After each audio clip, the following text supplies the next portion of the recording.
नमस्कार, मैं प्रस्तुत हूँ क्षितिज भाग 1 हिंदी की पाठ्य पुस्तक के साथ और हम पढ़ रहे थे पाठ 2 ल्हासा की ओर।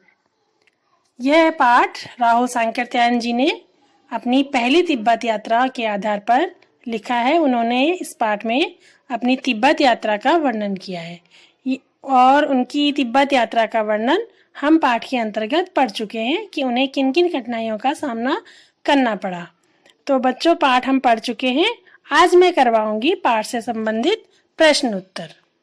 पहला प्रश्न है, थोडला के पहले के आखिरी गांव पहुंचने पर भिखमंगे के वेश में होने के बावजूद लेखक को ठहरने का उचित स्थान मिला, जबकि दूसरी यात्रा के समय भद्रवेश भी उन्हें उचित स्थान नहीं दिला सका, क्यों?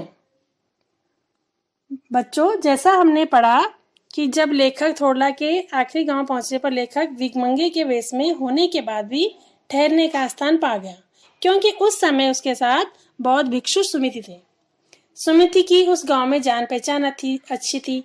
दूसरी यात्रा के समय लेखक भद्रवेश में था, पर वह उस गांव के लोगों के लिए अपरिचित था। उस यात्रा में लेखक शाम के समय वहां पहुंचा था और शाम के समय गांव के लोग छड़ या शराब पीकर होश हवास खो बैठते हैं। इसके अलावा उनके साथ सुमिति भी नहीं था, इसलिए ठहरने के लिए स्थान नहीं पा सका होगा, क्योंकि जब लोग शराब पी लेते हैं शाम के समय तो उन्हें ध्यान नहीं रहता है, हो सकता है इसलिए वो लेखक को पहचान न पाए हो। तो ये था हमारा पहला प्रश्न का उत्तर। प्रश्न नंबर 2 है, उस समय के तिब्बत में हथियार का कानून न रहने के कारण यात्रियों को किस प्रकार का भय बना रहता था? सन 1929 और 30 के तिब्बत में हथियार रखने से संबंधित कोई कानून नहीं था। इस समय लोग खुलेआम पिस्तौल, बंदूक आदि रखते थे। दूसरे, वहां अनेक निर्जन स्थान भी थे जहां न पुलिस का प्रबंध था न खुफिया विभाग का। वहां डाकू किसी को भी आसानी से मार सकते थे, इसलिए यात्रियों को हत्या और लूटपाट का भय बना रहता था। ये था प्रश्न नंबर 2 का उत्तर। प्रश्न नंबर 3 है कि लेखक लंकोर के मार्ग में अपने साथियों से किस कारण पिछड़ गया? बच्चों, 2-3 कारण थे जिसकी वजह से लेखक अपने दोस्त से पिछड़ जाता है। पहला कारण है कि लेखक का घोड़ा धीरे धीरे चल रहा था और घोड़े के सुस्त पड़ने से लेखक अपने साथियों से पिछड़ गया और अकेले में रास्ता भूल गया। तीसरा हो सकता है कि वह दूसरे रास्ते पर 1.5-2 मील चलता गया और फिर वापस आकर दूसरे रास्ते पर गया। इस वजह से उसे देर हो गई और वह अपने साथियों से पिछड़ गया। अगला प्रश्न है 4, लेखक ने शेखर विहार में सुमिति को उनके यजमानों के पास जाने से रोका, परंतु दूसरी बार रोकने का प्रयास क्यों नहीं किया? लेखक ने शेखर विहार में सुमिति को उनके यजमानों के पास जाने से इसलिए रोका ताकि वह वहां जाकर अधिक समय न लगाए, क्योंकि वहां गांव में गंडे बांटने और यजमानों के पास न जाने के लिए इसलिए कहा होगा क्योंकि उन्हें ज़्यादा समय वहां पर लग जाता और लेखक नहीं चाहता था कि वह वहां पे अधिक समय दे। दूसरी बार लेखक को वहां के मंदिर में रखी अनेक मूल्यवान हस्तलिखित पुस्तकें मिल गई थी। वह एकांत में उनका अध्ययन करना चाहता था, इसलिए उसने सुमिति को यजमानों के पास जाने की अनुमति दे दी और उसे सुमिति को नहीं रोका। ये था प्रश्न नंबर 4 का उत्तर। प्रश्न नंबर 5 है, अपनी यात्रा के दौरान लेखक को किन किन कठिनाइयों का सामना करना पड़ा? बच्चों, लेखक को बहुत सारी कठिनाइयों का सामना करना पड़ा, तो आप उत्तर इस प्रकार लिखेंगे कि यात्रा के दौरान लेखक को निम्नलिखित कठिनाइयों का सामना करना पड़ा, और आप इन सारी कठिनाइयाँ जो भी उसको रास्ते में हुई उनको आप एक एक पॉइंट में लिखेंगे। पॉइंट में लिखने से बच्चों नंबर अच्छे मिलते हैं और सारी बात क्लियर भी हो जाती है, सारा समझ में आ जाता है अच्छे से। तो आप पॉइंट में लिखेंगे। तो इसका पहला पॉइंट है कि लेखक को ऊंचे नीचे पहाड़ी रास्ते पर तेज धूप में यात्रा करनी पड़ी। दूसरा, उसे यह यात्रा डाकुओं के भय के साये में करनी पड़ी। तीसरा, उसे रास्ते में डाकुओं जैसी सूरत को देखते ही कूची कूची एक पैसा कहकर उनसे भीख मांगनी पड़ी। भिखारी का वेश बनाना पड़ा उनको। उसका घोड़ा सुस्त था, इसलिए वह अपने साथियों से पिछड़ गए और समय से न पहुंच पाने के कारण उसे सुमिति के गुस्से का सामना करना पड़ा। अगला पॉइंट हो सकता है कि वापस आते समय उसे अपना सामान पीठ पर लादकर यात्रा करनी पड़ी, क्योंकि वहां सामान उठाने के लिए कोई नहीं था। अगला पॉइंट हो सकता है कि उसे भिखमंगों के वेश में यात्रा करनी पड़ी। तो इस प्रकार उन्हें अनेक कठिनाइयों का सामना करना पड़ा। प्रश्न नंबर 6 है, प्रस्तुत यात्रा वृत्तांत के आधार पर बताइए कि उस समय का तिब्बती समाज कैसा था। तो यात्रा वृत्तांत के आधार पर हम इस प्रकार लिखेंगे। उत्तर, तिब्बती समाज आमतौर पर अच्छा था। वहाँ जाति पाति या छुआछूत नहीं था, जैसे कि मैंने आपको बताया कि सर 1929 और 30 में भी वहाँ पर महिलाओं पर किसी प्रकार की पाबंदी नहीं थी। तो इसका उत्तर इस प्रकार लिख सकते हैं कि तिब्बत का तिरी प्रदेश विभिन्न जागीरों में विभक्त है।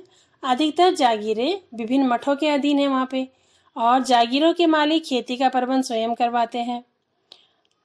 खेती करने के लिए उन्हें बेगार मजदूर मिल जाते हैं। सारे प्रबंध की देखभाल को ही भिक्षु करता है।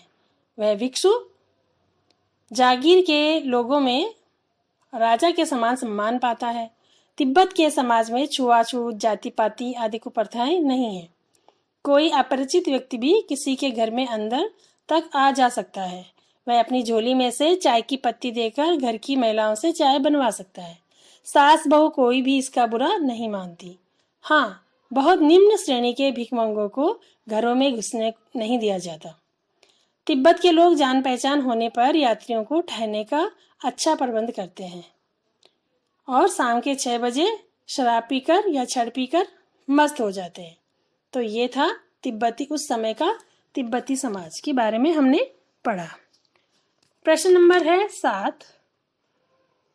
प्रश्न नंबर 7 में आपके पाठ से संबंधित एक पंक्ति ली हुई है कि मैं अब पुस्तकों के भीतर था।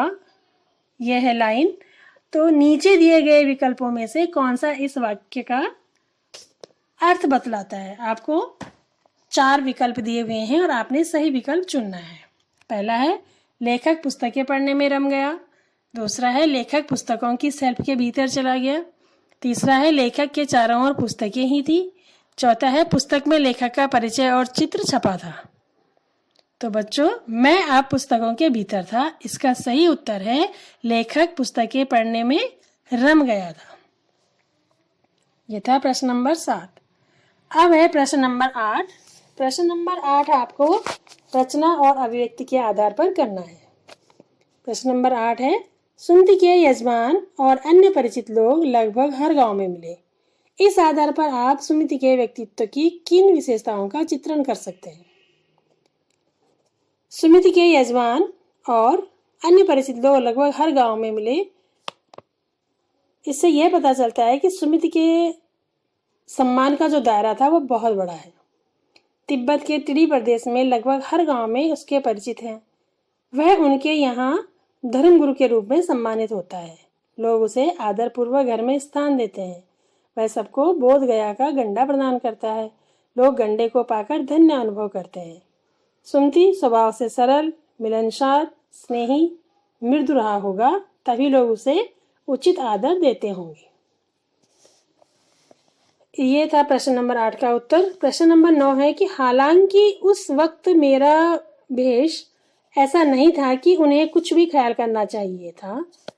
यह है एक पंक्ति। उक्त कथन के आधार पर हमारे आचार व्यवहार के तरीके वेशभूषा के आधार पर तय होते हैं।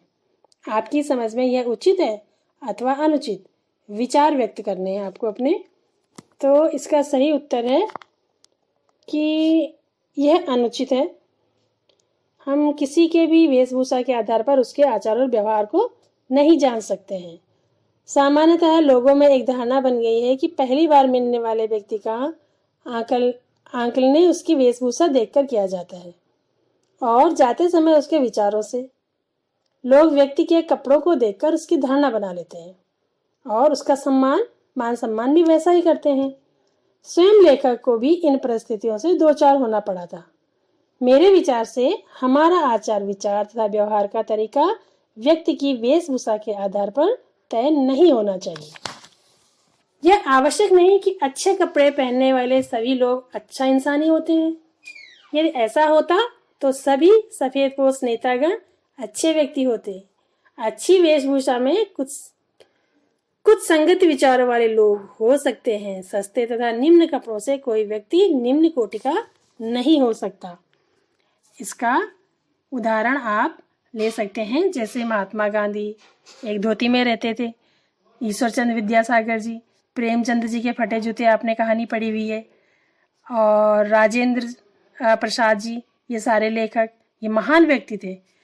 लेकिन इससे ये नहीं कहा जा सकता कि इन्होंने अच्छे कपड़े नहीं पहने तो इनका चरित्र अच्छा नहीं है। चलिए अब अगला है प्रश्न नंबर 10। यात्रा वृत्तांत के आधार पर तिब्बत की भौगोलिक स्थिति का शब्द चित्र प्रस्तुत करें। वहां की स्थिति आपके राज्य शहर से किस प्रकार भिन्न है। तिब्बत पहाड़ी और पठारी भूभाग है। यहाँ पहुंचना बहुत कठिन है। यद्यपि इसकी सीमा भारत से लगी हुई है, पूरे भारत से यहाँ के लिए गिने चुने मार्ग ही हैं। वे मार्ग गहरी घाटियों, ऊंचे पर्वतों, बीहड़ दरों से होकर गुजरते हैं। तिब्बत की जलवायु भी विचित्र है। जहाँ धूप पड़ रही हो वहाँ तेज गर्मी, और जिसके निकट ही यदि छाया हो तो बर्फ सी ठंडक। तो पहाड़ों पर बर्फ ही बर्फ दिखाई पड़ती है। रास्ते चढ़ाई और उतराई वाले हैं। कुछ भागों में खेती होती है। सारी भूमि जमींदारों में बटी है। जमींदारों का मुख्य भाग मठों का होता है और जमींदार बेगार लोगों से काम करवाते हैं। बेगार का मतलब है कि ऐसे लोगों से काम करवाते हैं जिनको उन्हें दिहाड़ी नहीं देनी पड़ती है। तो बच्चों, ये थे आपके पाठ से संबंधित प्रश्न उत्तर। इसी के साथ आपका पाठ 2 ल्हासा की ओर समाप्त होता है। धन्यवाद।